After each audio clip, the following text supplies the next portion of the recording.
اعوذ باللہ من الشیطان الرجیم بسم اللہ الرحمن الرحیم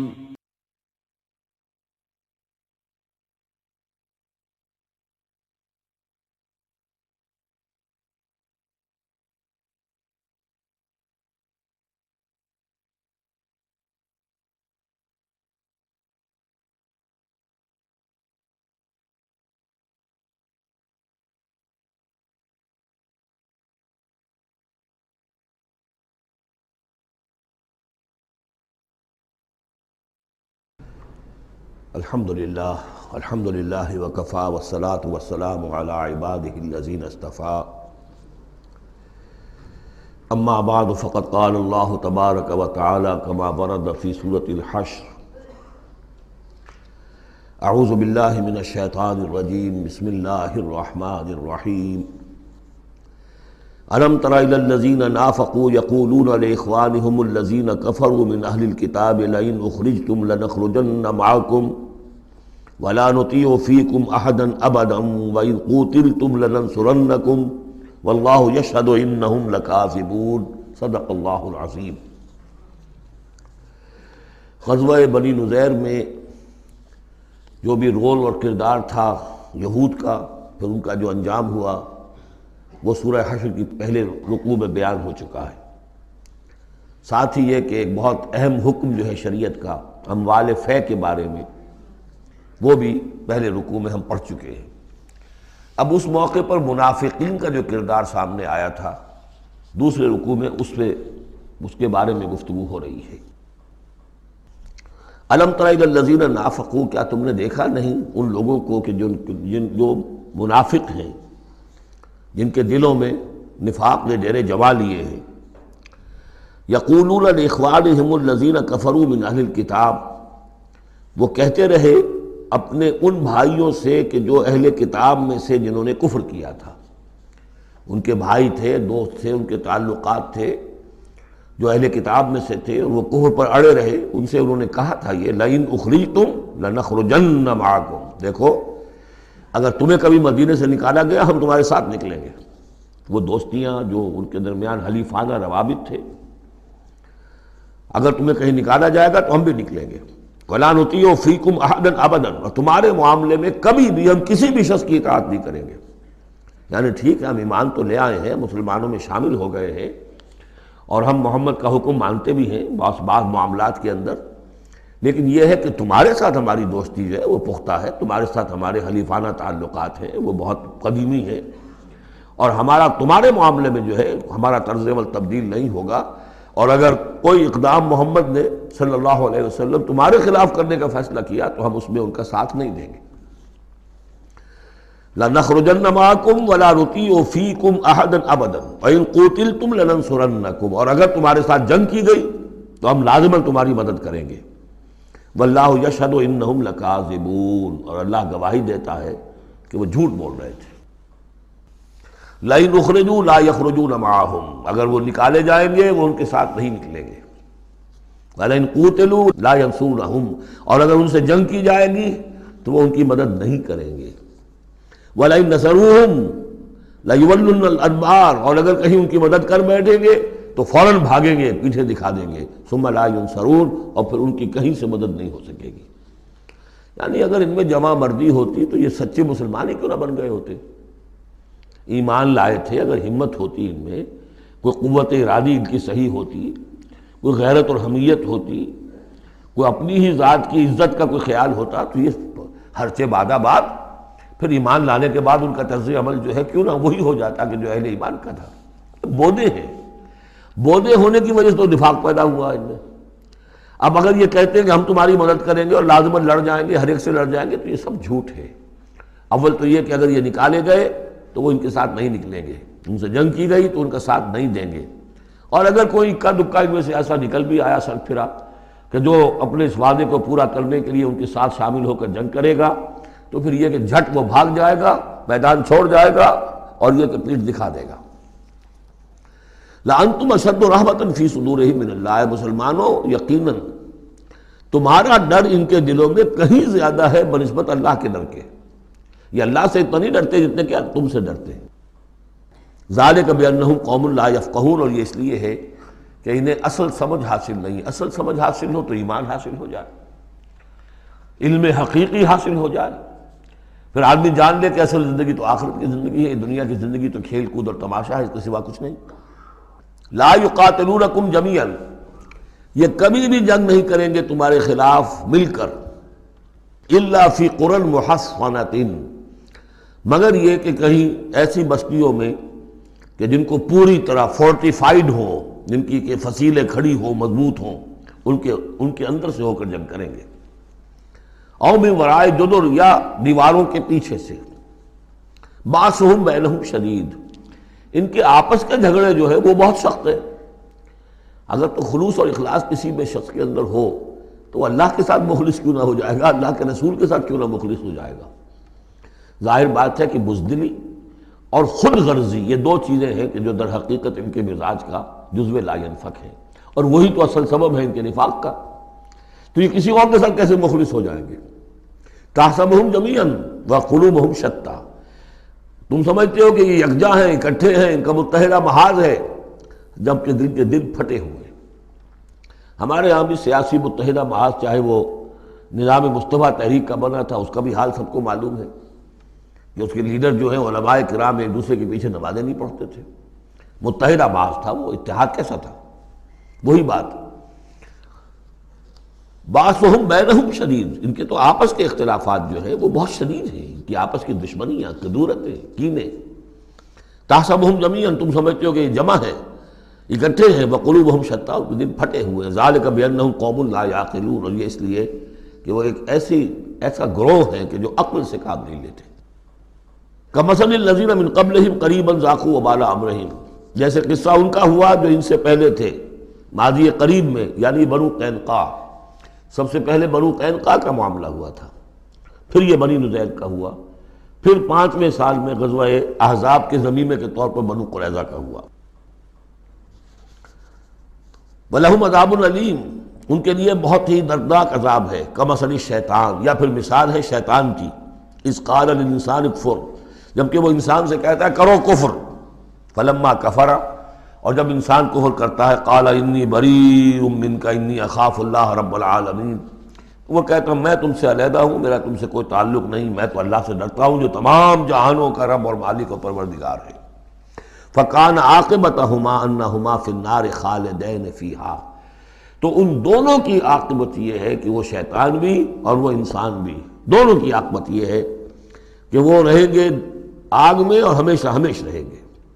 وذالک جزاء الظالمین، اور یہی ہے ظالموں کا بدلہ، جیسا کہ سورہ قاف میں ہم پڑھ چکے ہیں کہ وہ قرین جو ہوگا، اس گناہ گار کافر اور مشرک کا جو قرین ہوگا، وہ جب لے کر آئے گا، حاضر کرے گا، قال قرینہ ھذا ما لدی عتید، اور اللہ تعالیٰ کی طرف سے حکم آئے گا فرشتوں کو، القیا فی جہنم کل کفار عنید، تو وہ کیا کہے گا؟ ربنا ما اطغیتہ ولکن کان فی ضلال بعید، اور اللہ تعالیٰ فرمائیں گے لا تختصموا لدی وقد قدمت الیکم بالوعید ما یبدل القول لدی وما انا بظلام للعبید۔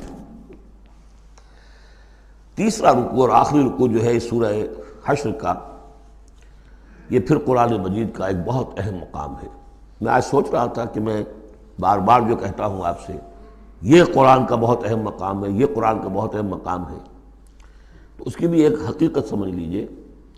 قرآن حکیم میں تو کوئی ایک حرف اور ایک لفظ بھی غیر اہم نہیں ہے، البتہ مختلف اعتبارات سے مختلف مقامات کی ایک ریلیٹیولی زیادہ اہمیت ہے۔ بعض مقامات حکمت کے ہیں، بعض مقامات جو ہیں وہ فلسفیانہ ہیں، بعض مقامات وہ ہیں کہ جو جدید سائنس کے حوالے سے بڑے اہم ہیں، بعض مقامات وہ ہیں جو روح دین سے بحث کرتے ہیں، بعض مقامات وہ ہیں جو ایمان کی ماہیت کو واضح کرتے ہیں، ایمان کیا ہے۔ تو اس اعتبار سے یقیناً مختلف مقامات جو ہیں وہ مختلف اعتبارات سے اور حیثیتوں سے وہ زیادہ اہمیتوں کے حامل ہیں۔ اب یہ جو 7 آیتیں ہیں اس رکوع کی، تیسرے رکوع کی، اس میں فلسفہ، تصوف، پھر یہ کہ اس میں سب سے بڑا جو آ رہا حصہ وہ یہ ہے کہ جیسے 6 آیتیں سورہ حدید کی تھیں کہ جن میں اللہ کے اسماء و صفات کا ذکر ہے، جن میں تفصیل سے گفتگو نہیں کر سکا اور نہ اس کا موقع تھا، تو اسی طرح کا ہم وزن جو ہے 3 آیتیں آ رہی ہیں سورہ حشر کے آخر میں۔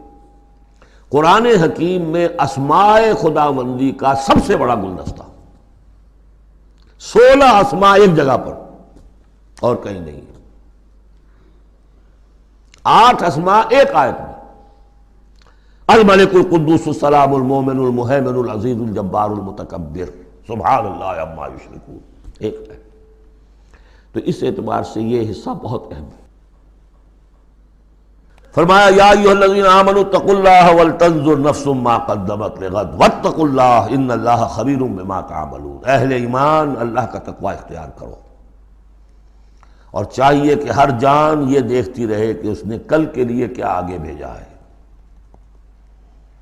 اللہ کا تقوی اور آخرت کا احساس، کل کے لیے کیا بھیجا، ما قدمت لغد، یہ بڑی کل ہے۔ ایک کل تو وہ ہے کہ جو کل سورج طلوع ہوگا تو شروع ہو جائے گی، اور ایک بڑی کل وہ ہے آنے والی ہے جو بعث بعد الموت کے بعد آنے والی ہے، وہ بڑی کل ہے۔ اس کل کے لیے کیا بھیجا ہے آگے، کیا سامان ہے، کیا توشہ ہے، کیا تم نے کمائی ہے جو جمع کرائی ہے، وہ جو اس کائناتی حکومت کا جو سب سے بڑا ریزرو بینک ہے، امپیریل بینک ہے اس کائنات کا، اللہ تعالیٰ کے ہاں کیا جمع کرایا۔ اور دیکھیے 2 مرتبہ ایک آیت میں واتقوا اللہ، اللہ کا تقوی، اللہ کا خوف۔ لیکن یہ خوف اصل میں اس طرح کا خوف نہیں ہوتا جو کسی خوفناک شے کا خوف ہوتا ہے۔ ایک ہے شیر کا خوف یا سانپ کا خوف، ایک خوف والد کا خوف ہوتا ہے، وہ محبت کے تحت ہوتا ہے۔ میرے والد جو ہے ناراض نہ ہو جائیں، میں اپنے والد کے احساسات اور جذبات کو مجروح نہ کر بیٹھوں، وہ مایوس نہ ہو جائے مجھ سے، اللہ ناراض نہ ہو جائے، یہ خوف۔ یا ایھا الذین آمنوا اتقوا اللہ ولتنظر نفس ما قدمت لغد واتقوا اللہ ان اللہ خبیر بما تعملون، یقیناً جو کچھ تم کر رہے ہو اللہ اسے باخبر ہے۔ اگلی آیت ہے جسے علامہ اقبال نے قرار دیا کہ ان کے فلسفہ خودی کی سورس یہ ہے۔ سید نذیر نیازی نے ہمارے ہاں قرآن کانفرنس میں باقاعدہ بیان کیا، ان کے مضمون میں بھی موجود ہے یہ، کہ میں نے حضرت علامہ سے یہ سوال کیا کہ آپ کے فلسفہ خودی کے بارے میں بڑی جیب گوئیاں ہوتی ہیں، کوئی کہتا ہے کہ فلاں نیٹشے سے آپ نے اخذ کر لیا ہے، فلاں سے کر لیا ہے، آپ بتائیے کہ آپ کے اس فلسفہ خودی کی سورس کیا ہے۔ تو علامہ نے فرمایا کہ اچھا کل آ جانا فلاں وقت۔ تو کہتے ہیں کہ میں اتنا خوش رہا کہ شاعر مشرق اور حکیم الامت مجھے یہ اعزاز بخش رہے ہیں کہ میں جاؤں گا اور وہ مجھے ڈکٹیٹ کرائیں گے کہ میرے فلسفہ خودی کی سورس کیا ہے۔ تو میں گیا اور بہت خوش خوش گیا، پینسل کاپی لے کر گیا۔ جب میں گیا تو کہا ذرا قرآن مجید اٹھا لاؤ، تو ایک تو مجھ پر وہ ویسے ہی پڑ گئی۔ پھر کہا کہ ذرا کھولو سورہ حشر نکالو اور یہ آیت پڑھو، وَلَا تَكُونُوا كَالَّذِينَ نَسُوا اللَّهَ فَأَنسَاهُمْ أَنفُسَهُمْ اولئک هم الفاسقون۔ یہ ہے میرے فلسفہ خودی کی سورس۔ دیکھنا مسلمانوں، ان لوگوں کی طرح نہ ہو جانا جنہوں نے اللہ کو بھلا دیا، تو اللہ نے انہیں اپنے آپ سے غافل کر دیا۔ فَأَنسَاهُمْ أَنفُسَهُمْ، اس کے کیا معنی؟ کیا کوئی خدا سے غافل جو اپنے آپ کو بھول جاتا ہے؟ اپنے پیٹ کا خیال نہیں رہتا اس کو؟ اپنے جسم میں کوئی پھوڑا نکل آئے تو علاج نہیں کراتا؟ کس چیز سے غافل ہے؟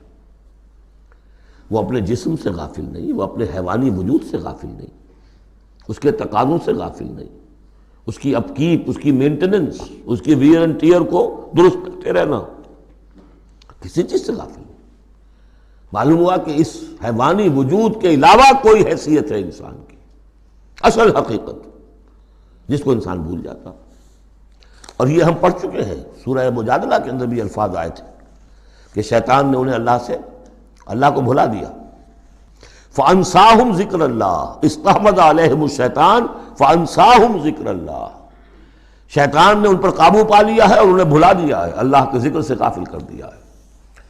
تو جو لوگ اللہ کو بھلا دیتے ہیں وہ اپنے آپ سے، اپنی اصل حقیقت سے غافل ہو جاتے ہیں۔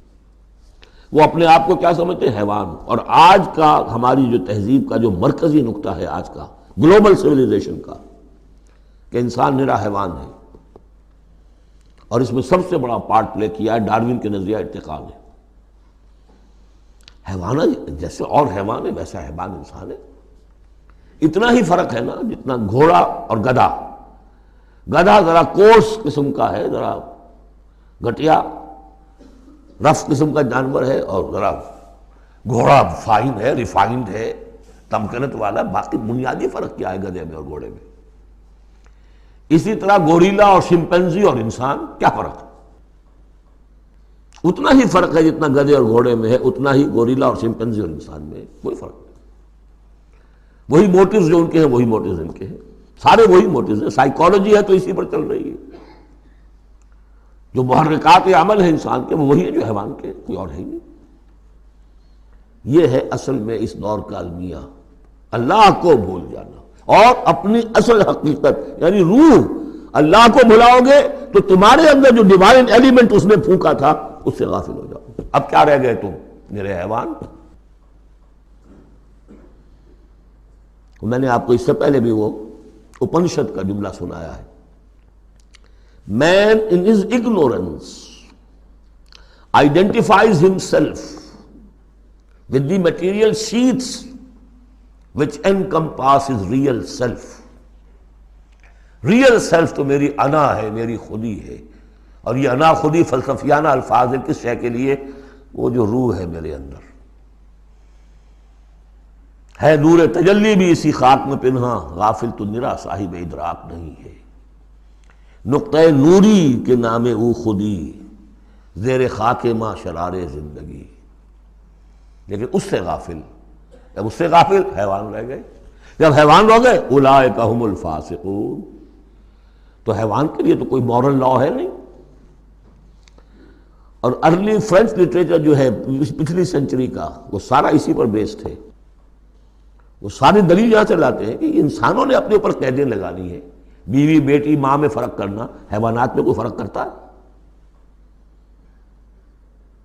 نیوڈسٹ کلب سے اگر پوچھے کہتے ہیں حیوانات میں سے کوئی لباس پہنتا ہے؟ انسان نے خواب کا تکلف ایجاد کر لیا. ان کے لیے سورس ہے وہی حیوانوں کی زندگی، انہی سے سبق حاصل کرو. یہ ہے انسان کے اندر صرف حیوان نہیں ہے. جیسے کہ شیخ سعدی نے کہا تھا آدمی زیادہ طرفہ معجون است از فرشتہ سرشتہ وز حیوان. یہ جو انسان ہے آدم زاد یہ ایک معجون مرکب ہے.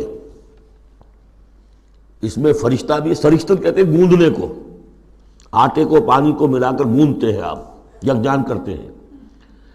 تو از فرشتہ سرشتہ وز حیوان، اس میں ایک فرشتہ بھی ہے ایک حیوان بھی ہے، دونوں گندے ہوئے. فرشتہ ہے روح، عالم امر کی شے، اور وہ نور سے پیدا کیا.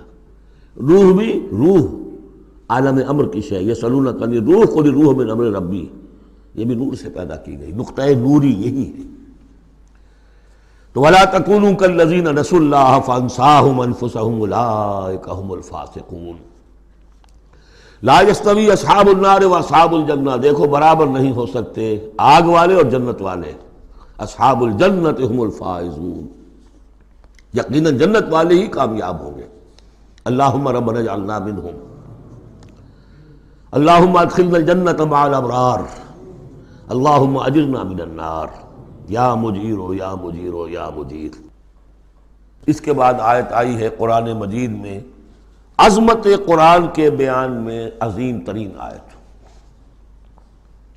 لو انزلنا هذا القرآن على جبل لرأيته خاشعا متصدعا من خشیۃ اللہ.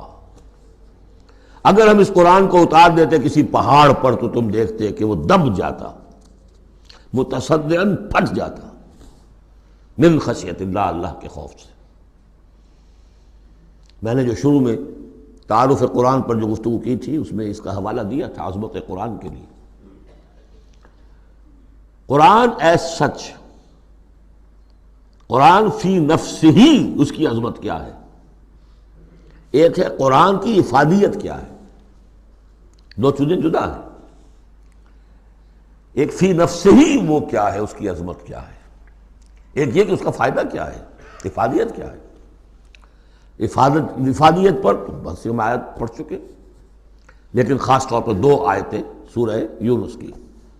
یا ایھا الناس قد جاءتکم موعظۃ من ربکم وشفاء لما فی الصدور وہدی ورحمۃ للمؤمنین قل بفضل اللہ وبرحمتہ فبذلک فلیفرحوا هو خیر مما یجمعون۔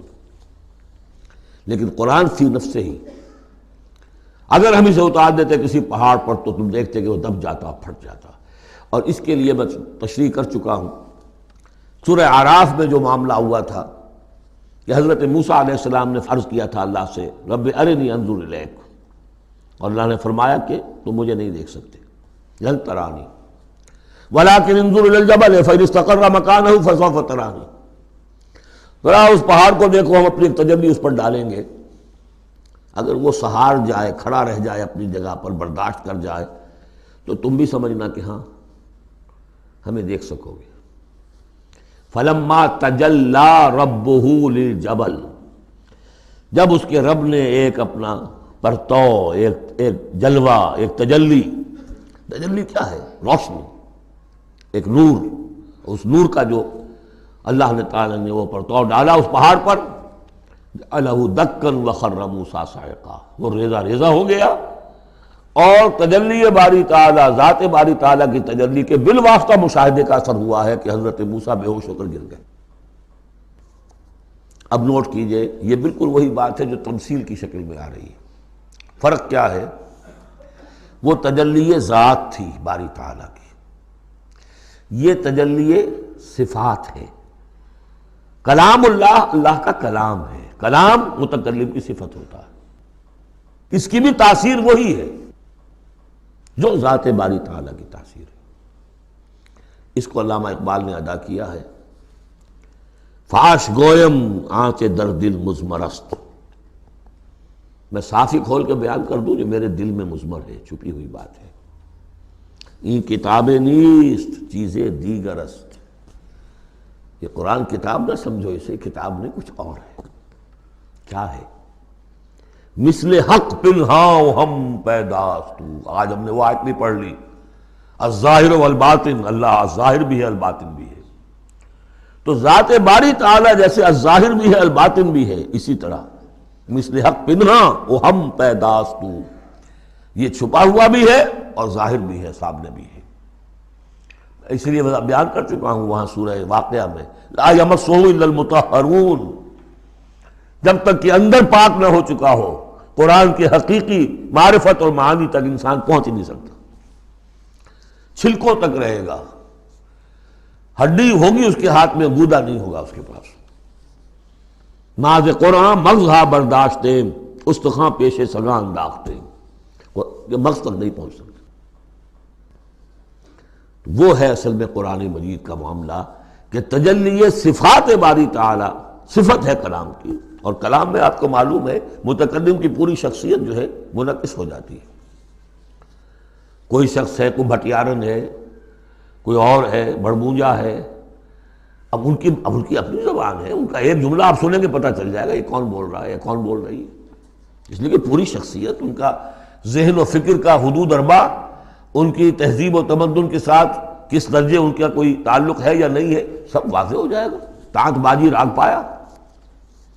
تو اللہ کا کلام ہے یہ، لو انزلنا هذا القرآن على جبل لرأيته خاشعا متصدعا من خشیۃ اللہ وتلك الامثال نضربها للناس لعلهم يتفکرون، اور یہ مثالیں ہیں جو ہم لوگوں کے لیے بیان کرتے ہیں تاکہ وہ فکر کریں، غور کریں، سوچیں۔ اب یہاں سے وہ 3 آیتیں شروع ہو رہی ہیں، وہاں 6 تھیں۔ صفات اور اسماء ہمارے ہاں جو ایمان کے لیے جو یاد کیے ہوں گے آپ نے، اگر اللہ تعالیٰ نے بچپن میں یہ موقع آپ کو دیا ہو، تو ایمان مجمل، ایمان مفصل۔ ایمان مجمل کے الفاظ کیا ہے؟ آمنت باللہ کما ہوا باسمائہ و صفاتہ وقبلت جمیع احکامہ، تو اسماء اور صفات، صفات باری تعالیٰ کے موضوع پر سورہ حدید کی پہلی 6 آیات، یہ قرآن مجید کا ذروہ سلام ہے، چوٹی، سلام، چوٹی، ذروہ کہتے ہیں اونٹ کے کوہان کو، کوہان کی بھی اونچی جو سب سے نمایاں شے ہوتی ہے۔ اسماء پر یہ سب سے بڑا گلدستہ ہے۔ اور ایک خاص بات جو میں نے وہاں نوٹ نہیں کرائی تھی آپ کو، سورہ حدید میں واحد مقام ہے قرآن مجید کا جہاں اسماء باری تعالیٰ کے مابین حرف عطف واو آیا ہے، هو الاول والآخر والظاہر والباطن، اور کہیں نہیں ہے۔ 4 اسماء آئے ہیں سورہ جمعہ کے شروع میں، یسبح للہ ما فی السماوات و ما فی الارض الملک القدوس العزیز الحکیم، کوئی حرف واو نہیں۔ اور 8 اسماء آئیں گے یہاں پر، الملک القدوس السلام المومن المہیمن العزیز الجبار المتکبر، کوئی حرف واو نہیں۔ وہو العزیز الحکیم، یہ نہیں هو العزیز والحکیم نہیں۔ اس کی وجہ کیا ہے؟ اللہ تعالیٰ کے تمام اسماء، اللہ کی تمام صفات اس کی ذات میں بیک وقت موجود ہیں۔ واو میں تو مغایرت پیدا ہو جاتی ہے، واو میں تراخی پیدا ہو جاتی ہے، لیکن یہاں کیوں آئے سورہ حدید میں؟ اس لیے کہ اول و آخر بیک وقت نہیں ہو سکتے، وہ حال عقلی ہے۔ ظاہر و باطن ایک وقت میں ہو سکتے ہیں، میرا ظاہر میرا باطن یہ تو ایک ہی وقت میں موجود ہے، قرآن کا ظاہر اور قرآن کا باطن ایک وقت میں موجود ہے، اول و آخر ایک نہیں ہو سکتے، اس لیے وہاں واو لایا گیا، هو الاول والآخر والظاہر والباطن۔ بہرحال اب یہاں پر نوٹ کیجیے، هو اللہ الذی لا الہ الا هو، وہی ہے اللہ جس کے سوا کوئی الہ نہیں، عالم الغیب والشہادہ، جاننے والا ہے کھلے کا اور چھپے کا، وہ بھی جو تمہارے سامنے ہے اور وہ بھی کہ جو تمہاری نگاہوں سے پوشیدہ ہے۔ اس لیے کہ غیب اور شہادہ جو ہے یہ ہمارے اعتبار سے، اللہ کے اعتبار سے نہیں، وہی ہے اللہ کے جس کے سوا کوئی الہ نہیں۔ هو اللہ الذی لا الہ الا هو عالم الغیب والشہادہ، یہ بھی ایک نام کی حیثیت سے شمار ہوتا ہے، جو اسماء 99 گنے جاتے ہیں، عالم الغیب والشہادہ یہ ایک نام ہے اللہ کا۔ اور میں عرض کر رہا تھا کہ اللہ کے لیے سب شہادہ ہی شہادہ، غیب ہے ہی نہیں، اس نقطے کو یہاں سمجھ لیجئے، اس لیے کہ یہ سورہ جن میں آئے گا پھر دوبارہ، اور بہت اہم طریقے پر آئے گا۔ جب قرآن میں غیب اور شہادہ کا لفظ آتا ہے وہ ہمارے اعتبار سے، کہ ہمارے لیے ایک چیز وہ ہے کہ جو ہمارے حواس خمسہ کی گرفت کے دائرے کے اندر آ جاتی ہے، چاہے وہ ٹیلیسکوپ سے آئی ہے اور چاہے وہ مائکروسکوپ سے آئی ہے، لیکن دیکھنے والی شے ہماری آنکھ ہے۔ غیب وہ ہے جو ہم سے چھپا لیا گیا، جنت ہے، دوزخ ہے، آخرت ہے، فرشتے ہیں، خود سب سے بڑی ذات باری تعالیٰ ہے، لیکن اللہ ہر شے کا جاننے والا ہے۔ هو الرحمن الرحیم، وہ رحمان ہے اور رحیم ہے، اس پر سورہ فاتحہ پڑھتے ہوئے میں نے وضاحت کی تھی۔ هو اللہ الذی لا الہ الا هو، وہی ہے اللہ جس کے سوا کوئی الہ نہیں، الملک بادشاہ حقیقی، القدوس پاک، السلام سلامتی اور سالم، ہر اعتبار سے سالم، کوئی اس کو گلن پہنچانے والا نہیں ہے، ہر عیبوں سے پاک، المومن امن دینے والا، امان دینے والا، المہیمن پناہ میں لینے والا، العزیز زبردست، مطلق العنان جس کی اتھارٹی ایبسلیوٹ ہے، الجبار دباؤ رکھنے والا، المتکبر عظمت والا، بڑائی والا۔ یہ 8 نام آئے ہیں، الملک، القدوس، السلام، المومن، المہیمن، العزیز، الجبار، المتکبر۔ سبحان اللہ عما یشرکون، اللہ پاک ہے ان تمام چیزوں سے جو یہ شرک کرتے ہیں۔ هو اللہ الخالق البارئ المصور، وہی ہے اللہ۔ اب 3 نام اور آگے، الخالق، الباری، المصور، ان میں خاص ربط ہے۔ خلق، اس میں سب سے پہلے اگر ہم اپنے اوپر قیاس کریں تو پہلے کوئی شے بنانے سے پہلے ذہن میں ایک نقشہ بنتا ہے۔ بڑھئی نے میز بنانی ہے، اس کے ذہن میں میز کا نقشہ پہلے بن چکا ہے، کرسی بنانی، کرسی کا نقشہ بن چکا ہے، یہ اس کی ذہنی تخلیق ہے۔ پھر وہ اسے ظاہر کرتا ہے عالم واقعہ میں، وہ لکڑی کی میز بنا کر اسے واقعہ نمایاں کر دیتا ہے، لے آتا ہے۔ پھر اس کی تصویر، فنیشنگ ٹچز، اس کو رنگ روغن، یہ تینوں مرحلے ایک ہی پروسیس کے ہیں۔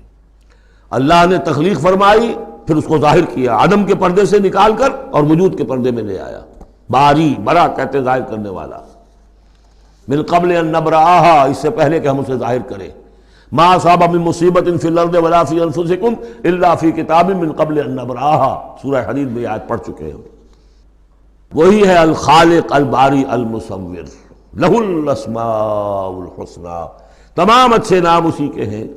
یسبح لہ ما فی السماوات والارض، یہاں نوٹ کر لیجئے، یسبح لہ ما فی السماوات وما فی الارض نہیں ہے، یسبح لہ ما فی السماوات والارض۔ سورہ حدید کے شروع میں تھا سبح للہ ما فی السماوات والارض، سورہ حشر میں آیا سبح للہ ما فی السماوات وما فی الارض۔ یہاں یسبح للہ ما فی السماوات والارض، اور پھر 2 مرتبہ آئے گا یسبح للہ ما فی السماوات وما فی الارض، سورہ جمعہ کے شروع میں بھی، سورہ تغابن کے شروع میں بھی۔ وَهُوَ الْعَزِيزُ الْحَكِيمُ، دیکھیے اس سورہ مبارکہ کی خاص خصوصیت یہ ہے، شروع بھی ہوئی تسبیح کے ساتھ، اختتام بھی تسبیح کے ساتھ، شروع میں بھی العزیز الحکیم، زبردست حکمت والا، آخر میں بھی العزیز الحکیم۔ سورۃ الممتحنہ، بسم اللہ الرحمن الرحیم۔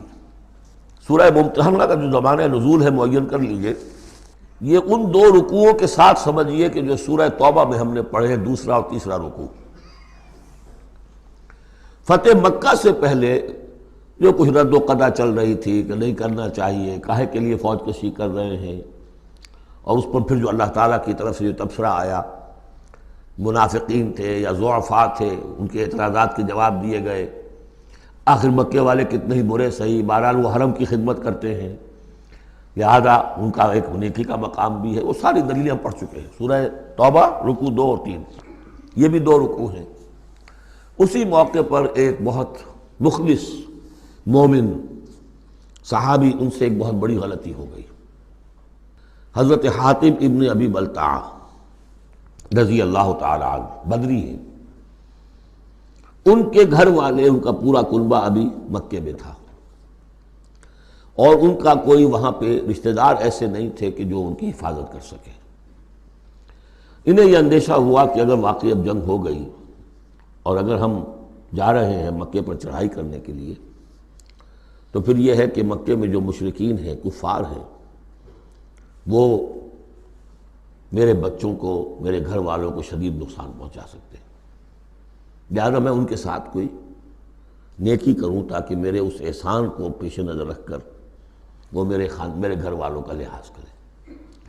انہوں نے ایک خط لکھا مکے والوں کے نام، اور اس میں گویا کہ وہ سیکریٹ جو ہے وہ لیک کر دیا کہ محمد اب تم پر چڑھائی کرنے والے ہیں صلی اللہ علیہ وسلم۔ یہ احسان دھرا۔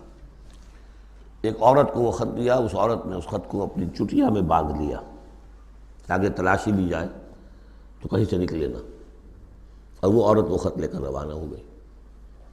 ادھر حضور کو اللہ تعالیٰ نے وحی سے مطلع کر دیا۔ حضور نے بھیجا حضرت علی اور ان کے ساتھ ایک اور صاحب کہ جاؤ فلاں جگہ اس وقت وہ عورت ہوگی، تم جا کے اس کو، وہاں ٹھہری ہوئی ہے راستے میں کسی منزل میں، اس کے پاس خط ہے، وہ لے کے آؤ۔ وہاں پہنچے، عورت موجود تھی، محمد رسول اللہ کی دی ہوئی خبر تو غلط نہیں ہو سکتی تھی۔ اس سے پوچھا، اس نے کہا نہیں، قتل نہیں۔ اس کی جو تلاشی لی تو کہیں نہیں نکلا۔ پھر حضرت علی نے دھمکی دی، دیکھو ہمیں ہمارے نبی نے بتایا ہے تمہارے پاس خط ہے، جھوٹا نہیں ہو سکتا وہ، یا تو تم سیدھی سیدھی خط مجھے نکال دو ورنہ میں تمہیں برہنہ کر کے تمہاری تلاشی لوں گا۔ بہرحال یہ دھمکی سن کر وہ پھر اس نے کھول کے اپنی چٹیا اور نکال کے دے دی، وہ خط لے کے آ گئے۔ اب وہ راز کھل گیا، ابی بلتعہ کو بلایا، حاتم نے ابی بلتعہ کو مان لیا، جی حضور یہ میرا خط ہے۔ حضرت علی نے کہا کہ، یا حضرت عمر نے کہ آپ مجھے اجازت دیں کہ میں اس کی گردن مار دوں ابھی؟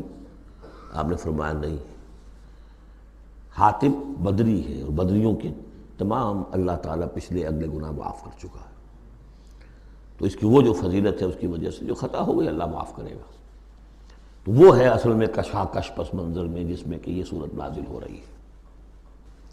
یا ایھا الذین آمنوا لا تتخذوا عدوی وعدوکم اولیاء، اہل ایمان تم میرے اور اپنے دشمنوں کو اپنا دوست اور ولی نہ بناؤ۔ ان کی خیر خواہی، ان کی بھلائی، ان پہ احسان کرنے کی کوشش، ان کے ساتھ اپنے گڈ آفیسز بلڈ کرنے کی کوشش۔ تلقون الیہم بالمودۃ، تم ان پر ان کی طرف رجوع کرتے ہو، بھیجتے ہو پیغام دوستی کے، خلوص و اخلاص کے۔ وقد کفروا بما جاءکم من الحق، حالانکہ انہوں نے کفر کیا ہے، انکار کیا ہے اس حق کا جو تمہارے پاس آیا ہے۔ یخرجون الرسول وایاکم، وہی ہیں جو نکالتے ہیں، یعنی جنہوں نے نکالا ہے رسول کو صلی اللہ علیہ وسلم، تمہیں بھی نکالا ہے ان تؤمنوا باللہ ربکم، صرف اس جرم کی پاداش میں کہ تم ایمان رکھتے ہو اللہ پر، اپنے رب پر۔ ان کنتم خرجتم جہادا فی سبیلی، اگر تو تم نکلے تھے مکے سے اور تم نے ہجرت کی تھی اس لیے کہ میری راہ میں جہاد کرو گے، تو یہ طرز عمل تمہیں اس کے منافی ہے۔ وابتغاء مرضاتی، اور میری رضا جوئی کے لیے تم نکلے تھے، تو سرون الیہم بالمودہ، تم خفیہ پیغامات بھیجتے ہو ان کو دوستی کے، احسان کے مبنی۔ وَأَنَا أَعْلَمُ بِمَا أَخْفَيْتُمْ، تم نے خفیہ پیغام بھیجا، میں تو خوب جانتا ہوں جسے تم چھپاتے ہو، وَمَا أَعْلَنْتُمْ، جسے تم ظاہر کرتے ہو، وَمَنْ يَفْعَلْهُ مِنْكُمْ فَقَدْ ضَلَّ سَوَاءَ السَّبِيلِ، جو کوئی بھی تم میں سے یہ کام کرے گا وہ تو پھر سیدھے راستے سے بھٹک گیا۔ یہ ایک آیت ہے، اب تک نوٹ کر لیجیے مدنی صورتوں کا جو مزاج ہے۔ یا ایھا الذین آمنوا لا تتخذوا عدوی وعدوکم اولیاء تلقون الیہم بالمودۃ وقد کفروا بما جاءکم من الحق یخرجون الرسول وایاکم ان تؤمنوا باللہ ربکم ان کنتم خرجتم جہادا فی سبیلی وابتغاء مرضاتی تسرون الیہم بالمودۃ وانا اعلم بما اخفیتم وما اعلنتم ومن یفعلہ منکم فقد ضل سواء السبیل۔ ان یثقفوکم یکونوا لکم اعداء، اگر وہ کہیں تمہیں پا لیں، یعنی تم ان کے ہاتھ لگ جاؤ، ہتھے چڑھ جاؤ، وہ تمہارے ساتھ دشمنی کریں گے۔ وَيَبْسُطُوا إِلَيْهِمْ أَيْدِيَهُمْ، اپنے ہاتھ بڑھائیں گے تمہاری طرف، وَأَلْسِنَتَهُمْ، اور اپنی زبانیں، بِالسُّوءِ، برے ارادے کے ساتھ تمہیں نقصان پہنچائیں گے، ان کی زبانیں بھی ان کے ہاتھ بھی۔ وَوَدُّوا لَوْ تَكْفُرُونَ، اور ان کی خواہش ہوگی شدید کہ کسی طرح تم بھی دوبارہ کافر ہو جاؤ۔ لَن تَنفَعَكُمْ أَرْحَامُكُمْ، تمہیں ہرگز نفع نہیں پہنچائیں گے تمہارے رحمی رشتے، وَلَا أَوْلَادُكُمْ، نہ تمہاری اولادیں، یوم القیامہ، قیامت کے دن، یفصل بینکم، اللہ فیصلہ کر دے گا تمہارے مابین، واللہ بما تعملون بصیر، اور جو کچھ تم کر رہے ہو اللہ اسے دیکھ رہا ہے۔ قد کانت لکم اسوۃ حسنۃ فی ابراہیم والذین معہ، تمہارے لیے ایک اچھا نمونہ ہے، بہت عمدہ ماڈل ہے، اسوہ حسنہ ہے، فی ابراہیم والذین معہ، ابراہیم اور ان کے ساتھیوں کے معاملے میں، ان کی شخصیتوں کی صورت میں۔ اذ قالوا لقومہم، جبکہ انہوں نے کہا اپنی قوم سے، برملا کہہ دیا، انا براء منکم، ہم بری ہیں تم سے، ومما تعبدون من دون اللہ، اور جن کو بھی تم پوج رہے ہو اللہ کے سوا، ہمارا ان سے کوئی رشتہ نہیں، کوئی تعلق نہیں، ہم اعلان برات کر رہے ہیں ان سے۔ کفرنا بکم، ہم منکر ہوئے تم سے بھی، وبدا بیننا وبینکم العداوۃ والبغضاء ابدا، اور اب تمہارے اور ہمارے مابین عداوت اور بغض اور بیل شروع ہو چکا ہے، اب یہ ہمیشہ باقی رہے گا، حتیٰ تؤمنوا باللہ وحدہ، جب تک کہ تم ایمان نہ لاؤ اللہ پر توحید کے ساتھ، یعنی جب تک اس طرح لنگی تلوار نہ بن جائے ایک مومن۔ حزب اللہ کو لنگی تلوار بننا پڑتا ہے، رشتوں کو کاٹنا پڑتا ہے، وَلَوْ كَانُوا آبَاءَهُمْ أَوْ أَبْنَاءَهُمْ أَوْ إِخْوَانَهُمْ أَوْ عَشِيرَتَهُمْ، سورہ مجادلہ میں پڑھا ہے ابھی۔ تو یہ حضرت ابراہیم علیہ السلام کا معاملہ، الا قول ابراہیم لابیہ لاستغفرن لک، سوائے اس کے کہ ابراہیم نے ایک وعدہ کیا تھا اپنے باپ سے کہ میں آپ کے لیے ضرور استغفار کروں گا۔ یہ سورہ مریم میں ہم پڑھا ہے، جب اس نے کہا تھا کہ تم نکل جاؤ، واہجرنی ملیہ، اراغب انت عن آلہتی یا ابراہیم لئن لم تنتہ لارجمنک واہجرنی ملیہ۔ حضرت ابراہیم نے کیا کہا تھا؟ سلام علیک ساستغفر لک ربی انہ کان بی حفیہ، میں آپ کے لیے ابا جان، میں اپنے اللہ سے دعا کروں گا، استغفار کروں گا۔ وما املک لک من اللہ من شیء، مجھے اختیار کوئی نہیں ہے آپ کے بارے میں اللہ کے ہاں، کچھ نہیں، آخری اختیار اللہ کا ہے۔ ربنا علیک توکلنا والیک انبنا والیک المصیر، پروردگار ہم نے تجھی پر توکل کیا اور الیک انبنا، اور تیری طرف رجوع کیا، والیک المصیر، اور تیری طرف لوٹ جانا ہے۔ ربنا لا تجعلنا فتنۃ للذین کفروا، پروردگار ہمیں اب کافروں کے لیے تختہ مشق اور تختہ امتحان نہ بنا دے کہ ہمارے اوپر وہ ظلم کرے، اور تو ان کو اوپر آزمائش جو انہیں آزما رہا ہے وہ اس شکل میں کہ ہم پر وہ ظلم کرے، جیسے اللہ تعالیٰ کفار مکہ کو آزما رہا تھا، لیکن تختہ ستم، تختہ مشق کون؟ صحابہ کرام بنے ہوئے تھے۔ واغفر لنا، اور ہمیں بخش دے، انک انت العزیز الحکیم، یقیناً تو ہی ہے سب کچھ زبردست اور حکمت والا۔ اب یہاں نوٹ کر لیجئے کہ سورہ توبہ میں آ چکا ہے کہ حضرت ابراہیم نے آخر میں آ کر تبرأ منہ، جب انہیں معلوم ہو گیا کہ میرا باپ تو دشمن ہے، اللہ کا دشمن ہے، تو برات کی۔ یہ آیتیں جو ہیں یہ سن 8 میں فتح مکہ سے قبل نازل ہو رہی ہیں۔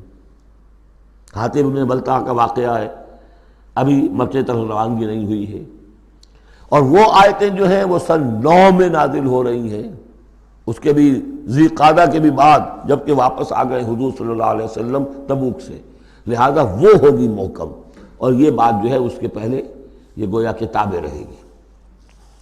لقد کان لکم فیہم اسوۃ حسنۃ، تمہارے لیے یقیناً ان کی ذات میں، ان کے رویے میں، ان کے طرز عمل میں ایک اچھا نمونہ ہے، لمن کان یرجو اللہ والیوم الآخر، لیکن کس کے لیے؟ کہ جو اللہ کی بھی ملاقات کی امید رکھتے ہوں اور یوم آخر سے ڈرتے ہوں۔ بالکل یہی الفاظ وہاں آئے تھے، لقد کان لکم فی رسول اللہ اسوۃ حسنۃ لمن کان یرجو اللہ والیوم الآخر وذکر اللہ کثیرا، یہ سورہ احزاب میں ہم پڑھ چکے ہیں۔ حضور کی شخصیت، آپ کی سیرت اسوہ کاملہ ہے، لیکن فائدہ کون اٹھائیں گے؟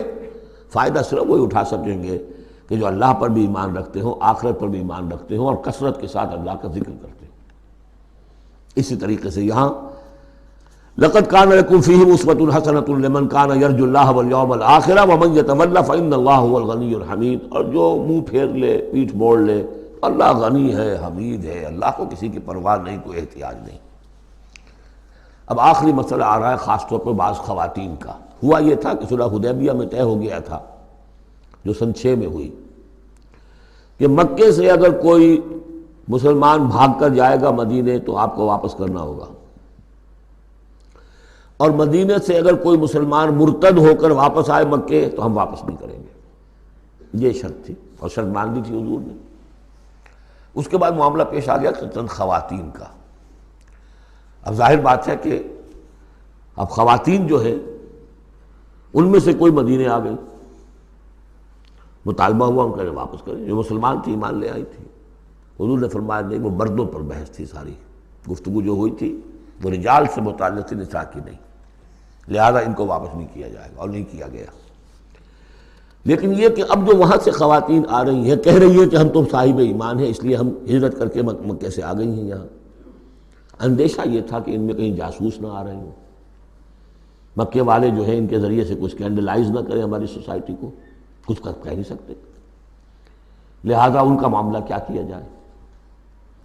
پھر یہ کہ ان کے شوہر تو وہاں ہیں، شادی تو وہاں ہوئی ہوئی ہے ان کی، تو آیا یہ اب یہاں مسلمانوں کے لیے حلال ہے اس درجے میں کہ وہ ان سے نکاح کر سکیں، یا وہ رشتہ برقرار رہے گا؟ کافر جو ہے ان کی بیویاں یہ مسلمان ہو گئی، یہ آ گئیں۔ تو یہ مسائل تھے خواتین کے کہ جن کو اس رکوع میں سورہ ممتحنہ کے اور آخر میں پھر خواتین کی بیعت کا تذکرہ ہے اس میں۔ اور یہ میں سمجھتا ہوں کہ اللہ تعالیٰ کی طرف سے کمپنسیشن ہوتی ہے، جیسا کہ میں نے بتایا تھا کہ باپ اور ماں میں فرق یہ رکھا گیا، قانونی طور پر باپ کا پلڑا بھاری ہے، باپ طلاق دے سکتا ہے ماں کو، ماں تو خلا ہی لے سکتی ہے، طلاق دے نہیں سکتی، اور اگر طلاق ہو جائے گی تو اولاد باپ کی شمار ہوگی، ماں کی نہیں، یہ قرآن کا قانون ہے۔ لیکن دوسری طرف ماں کی خدمت 3 درجے زیادہ ضروری ہے باپ سے، خدمت میں 3 درجے فائق رکھ دیا ماں کو، اور کہا کہ جنت اس کے قدموں تلے۔ تو کمپنسیشن ہوتی ہے، کسی ایک جگہ پر کمی ہے تو دوسری جگہ اس کو، اسی کا نام بیلنس ہے۔ یہ ترازو کے یہ دونوں جو ہیں، اگر بازو جو ہیں یہ برابر ہے تو ایک سیر ادھر ڈالیں گے، ایک سیر ادھر ڈالیں گے، ترازو کی ڈنڈی سیدھی رہے گی۔ ایک چھوٹا ہے ایک بڑا ہے تو چھوٹے میں اب زیادہ ڈالنا پڑے گا اور بڑے میں کم، تب وہ، تو یہ بیلنس تو تب ہوگا کہ وہ جو کمی ہے اس کو پیش نظر رکھیں۔ یہ ہے معاملہ کہ جو یہاں پہ بیان ہوا، وہ بیلنس کیا کیا اللہ تعالیٰ نے۔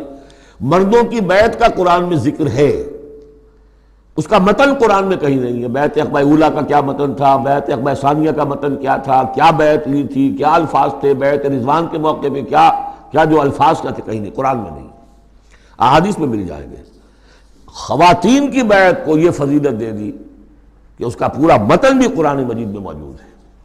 فرمایا عسى اللہ ان یجعل بینکم وبین الذین عادیتم منہم مودہ، ہو سکتا ہے مسلمانوں کہ جو تمہارے اور جن کے مابین دشمنی پڑ گئی ہے اللہ تعالیٰ تمہارے مابین پھر دوستی پیدا کر دے. کیسے پیدا کر دے؟ وہ ایمان لے آئے. فَإِخْوَانُكُمْ فِي الدِّينِ. اور کوئی زیادہ دور تو نہیں تھا مرحلہ. فتح مکہ کے بعد سن 9 میں وہ آیات آئیں کہ 4 مہینے کی یہ مہلت ہے، اس میں ایمان نہیں لاؤ گے تو گردنیں اڑا دی جائیں گی. سب کے سب لوگ ایمان لے آئے. تو اب ہو گئے بھائی اخوانکم فی الدین. عسى الله ان يجعل بينكم وبين الذين عاديتم منهم مودة والله قدير والله غفور رحیم. اللہ ہر شے پر قادر ہے اور غفور ہے اور رحیم ہے. لا ينهاكم الله عن الذين لم يقاتلوكم. اللہ تعالیٰ تمہیں ان لوگوں سے نہیں روکتا کہ جنہوں نے تم سے کبھی جنگ نہیں کی فی الدین، دین کے معاملے میں. ولم یخرجوکم من دیارکم، اور نہ تمہیں نکالا تمہارے گھروں سے. ان تبروہم وتقسطوا الیہم، کہ تم ان کے ساتھ کوئی بھلائی کرو یا انصاف کا معاملہ کرو. جہاں بھی ولایت کا معاملہ نہیں ہے، کافر کو ولی نہیں بنایا جا سکتا، پشت پناہ، مددگار، حمایتی، قلبی محبت نہیں ہو سکتی، لیکن کوئی نیک سلوک کرنا، کوئی بھلائی کرنا، اس میں کوئی اعتراض نہیں. کافروں کے ساتھ کرو. جو غیر حربی ہے، جس کے ساتھ جنگ نہیں ہے، جس نے کبھی آپ کے خلاف آپ کے کسی دشمن کی مدد نہیں کی ہے، اس کا معاملہ مختلف رہے گا. ان اللہ یحب المقسطین، اللہ تعالیٰ انصاف کرنے والوں کو پسند کرتا ہے. انما ینہاکم اللہ عن الذین قاتلوکم فی الدین، تمہیں اللہ روک رہا ہے ان سے کہ جنہوں نے تم سے جنگ کی ہے دین کے معاملے میں، دین کی وجہ سے. واخرجوکم من دیارکم، نکالا ہے تمہیں تمہارے گھروں سے. وظاہروا علی اخراجکم، اور انہوں نے گٹھ جوڑ کیا ہے تمہارے نکالنے پر، ایک دوسرے کی مدد کی ہے. ان تولوہم، کہ تم ان کے ساتھ ولایت، باہمی ولایت باہمی کا رشتہ قائم کرو، اس سے روکا ہے.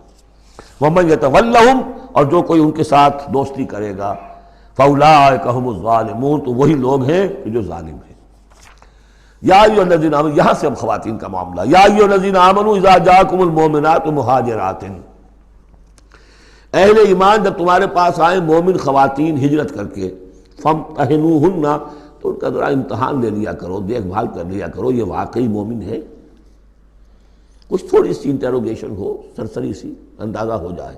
لیکن اللہ اعلم بایمانہن، باقی یہ کہ اللہ تعالیٰ بہتر جانتا ہے کسی کے دل میں ایمان ہے یا نہیں ہے. آپ کے لیے ناممکن ہے کہ آپ اس کی صحیح تفتیش کر سکیں، تاہم پھر بھی کسی درجے میں ایک احتیاطی تدبیر اختیار کرو کہ دیکھ لیا کرو کہ وہ واقعتاً ایمان والی ہے. فَإِنْ عَلِمْتُمُوهُنَّ مُؤْمِنَاتٍ، پھر اگر تم دیکھو کہ وہ مومن ہے، واقعتاً مومن ہے، فَلَا تَرْجِعُوهُنَّ إِلَى الْكُفَّارِ، تو اب انہیں لوٹاؤ نہیں کفار کی طرف.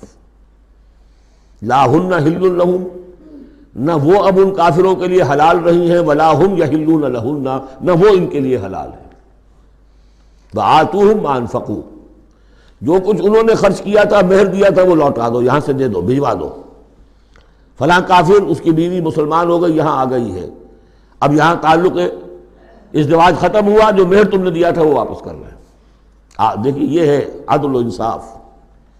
جیسے کہ حضرت خالد بن ولید نے ایک موقع پر، جبکہ شام کے محاذ پر ذرا پیچھے ہٹنا پڑا، غالباً ابو عبیدہ کا معاملہ تھا رضی اللہ تعالیٰ عنہما، تو ایک شہر جس سے کہ جزیہ لے لیا گیا تھا، پھر چونکہ وہاں سے پسپائی جو ہے ٹیکٹیکل موو کے طور پر وہاں سے پیچھے ہٹنا پڑا، تو وہ سارا جزیہ واپس کر دیا.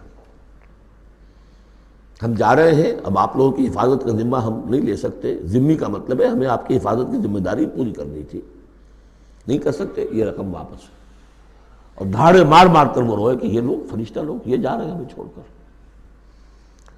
تو یہاں بھی کہا جا رہا ہے کہ وہ کافر ہیں، لیکن یہ کہ ان کے جو انہوں نے مہر وغیرہ دیا ہوا ہے مسلمان عورتوں کا، واپس کر لوٹا دو.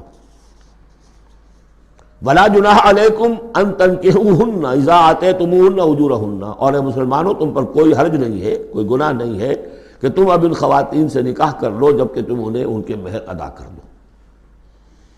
وَلَا تُمْسِكُوا بِعِصَمِ الْكَوَافِرِ، اور اگر تمہاری بیویاں وہاں ہیں، کوئی رہ گئی ہیں ابھی کفر پہ ہیں، تو تم بھی ان کے ناموس کو اپنے قبضے میں نہ رکھو، یعنی انہیں طلاق دے دو، انہیں فارغ کر دو کہ ہمارا تم سے کوئی تعلق نہیں. وَاسْأَلُوا مَا أَنفَقْتُمْ، اور ان سے مانگ لو جو بھی تم نے ان کو دیا تھا مہر کے طور پر.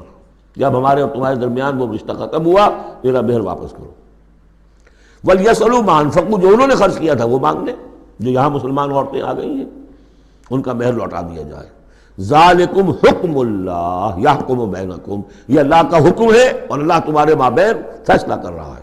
واللہ علیم الحکیم، اللہ سب کو جاننے والا ہے، کمال حکمت والا۔ وَإِنْ فَاتَكُمْ شَيْءٌ مِّنْ أَزْوَاجِكُمْ، اور اگر کوئی چیز جاتی رہے تمہارے ہاتھ سے تمہاری بیویوں کے معاملے میں، یعنی مسلمان مرد ہجرت کر کے آ گیا، بیوی اس کی وہاں پر ہے اور وہ کافرہ ہے، مشرکہ ہے، اور اس سے وہ کہتا ہے میرا مہر واپس کرو، وہ نہیں کرتی، وہ مہر واپس نہیں کر رہی، اسے یہاں پہ نکاح کرنے کے لیے مہر ادا کرنا پڑے گا، اس کے پاس پیسے نہیں۔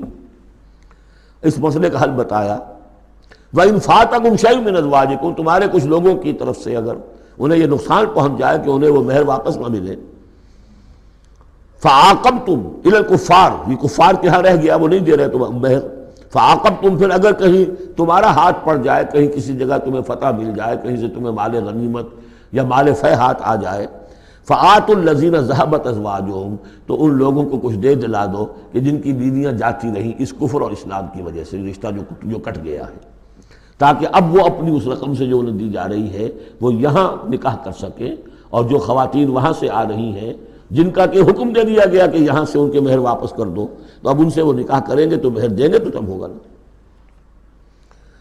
فَآتُوا الَّذِينَ ذَهَبَتْ أَزْوَاجُهُمْ مِثْلَ مَا أَنفَقُوا وَاتَّقُوا اللَّهَ الَّذِي أَنْتُمْ بِهِ مُؤْمِنُونَ، اور اس اللہ کا تقوی اختیار کرو جس پر کہ تمہارا ایمان ہے۔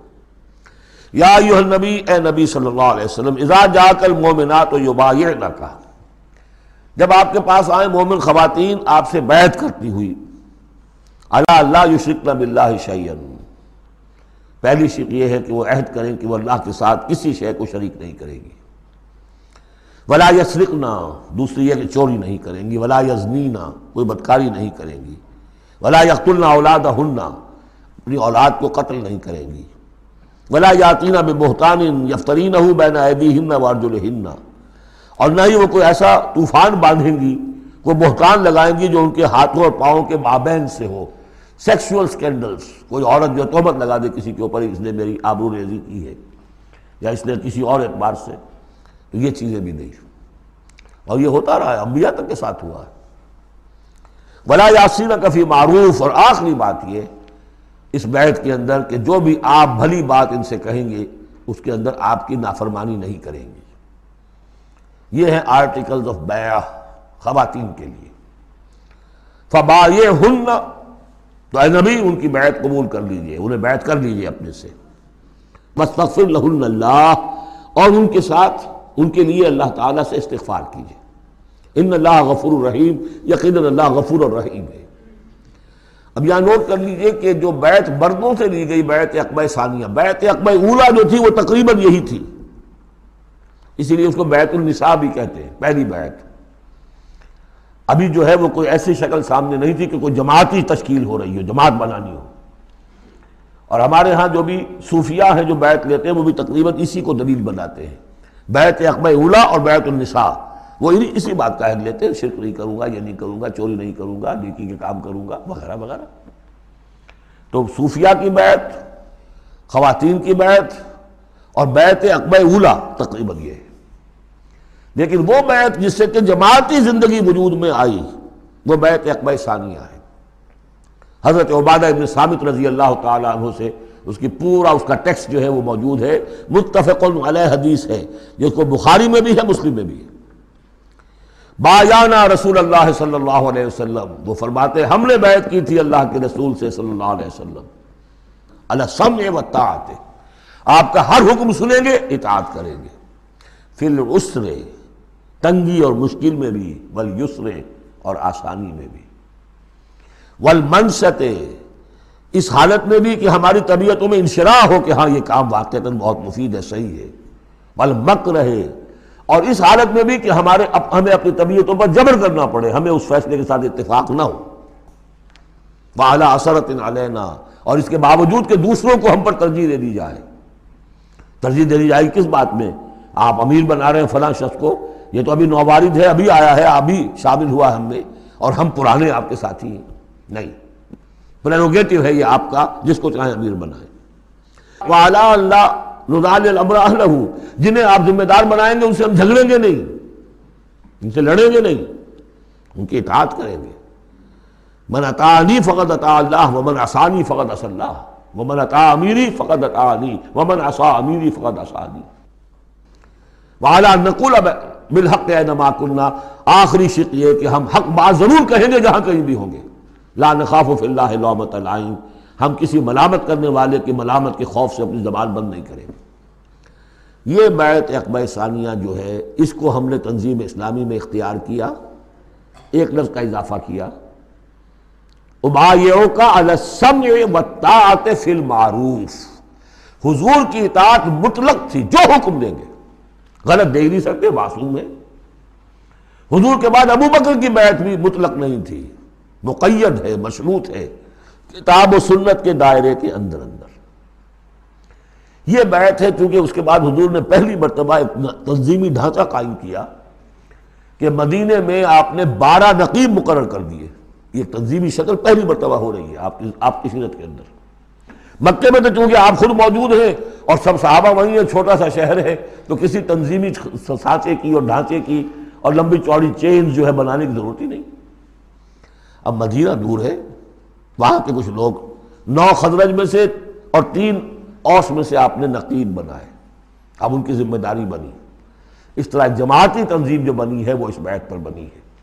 البتہ چونکہ خواتین کا معاملہ یہ ہے کہ جماعتی جدوجہد جو آگے چلنی ہے، اس میں جہاد اور قتال کے جو مراحل آنے ہیں، اس میں خواتین کا حصہ بالواسطہ ہے، بلا واسطہ نہیں ہے، ڈائریکٹ نہیں ہے.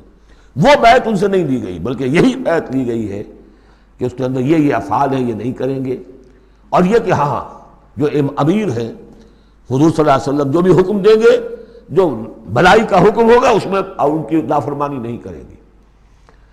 اس کو ہم نے تنظیم میں خواتین کی بیعت کے لیے بعین ہی یہی الفاظ اختیار کیے. اور واقعہ یہ کہ اس کا بہت ایک اہم پہلو یہ ہے کہ چاہے خواتین کو وہ دوسرے کام نہیں کرنے جو مردوں والے ہیں، جنگ میں جانا ہے یا کوئی اور مسئلہ ہے، لیکن ایک سینس آف بلانگنگ ہو جاتی ہے کہ ایک گروہ کے ساتھ ہونا. کونوا مع الصادقین، کوئی ہے جس کے ساتھ آپ نے اپنے آپ کو آئیڈینٹیفائی کیا، جماعتی زندگی ہے اور اس کے تحت ایک کام ہو رہا ہے. اس کی برکتیں جو ہیں، جو آپ نے فرمایا گیا، جو حضور نے فرمایا، یہ حضرت عمر کا قول ہے، اثر ہے، لا اسلام الا بالجماعہ ولا جماعہ الا بالامارہ ولا امارہ الا بالسماع ولا سماع الا بالطاعہ. کوئی اسلام نہیں ہے بغیر جماعت کے، کوئی جماعت نہیں بغیر عمارت کے، کوئی عمارت نہیں بغیر جب حکم سننے کے، اور سننے کا کوئی فائدہ نہیں جب تک مانا نہ جائے. حضور نے فرمایا علیکم بالجماعہ ید اللہ علی الجماعہ، تم پر لازم ہے کہ جماعت کی شکل میں رہو، اور اللہ کی مدد اور تائید جماعت کے ساتھ ہوتی ہے. اور اس جماعت سازی کے لیے جو مسنون اور منسوس اور معصور بنیاد ہے وہ ہے بیعت، جس کو ہم نے چھوڑ دیا. دوسرے طریقے جو ہیں جماعت سازی کے، دستور ہو، دستور کے مطابق پھر قوانین ہو، بائی لاز ہو، یہ بھی حرام نہیں ہے، یہ بھی مباح ہے. لیکن مباح ہونا اور بات ہے، اور منسوس ہونا، مسنون ہونا، معصور ہونا یہ بالکل اور بات ہے. زمین و آسمان کا فرق ہے. بہرحال ہم نے تنظیم اسلامی میں اس بیعت ہی کے نظام کو اختیار کیا.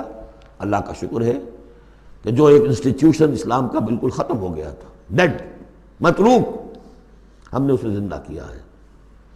آخری آیت ہے، یا ایھا الذین آمنوا لا تتولوا قوما غضب اللہ علیہم. اہل ایمان ان لوگوں کے ساتھ دوستی نہ کرو جن پر اللہ کا غضب ہے. جہاں سے یہ صورت شروع ہوئی تھی، اختتام پر پھر وہی بات آ گئی. قد یئسوا من الآخرہ، یہ آخرت سے مایوس ہو چکے ہیں.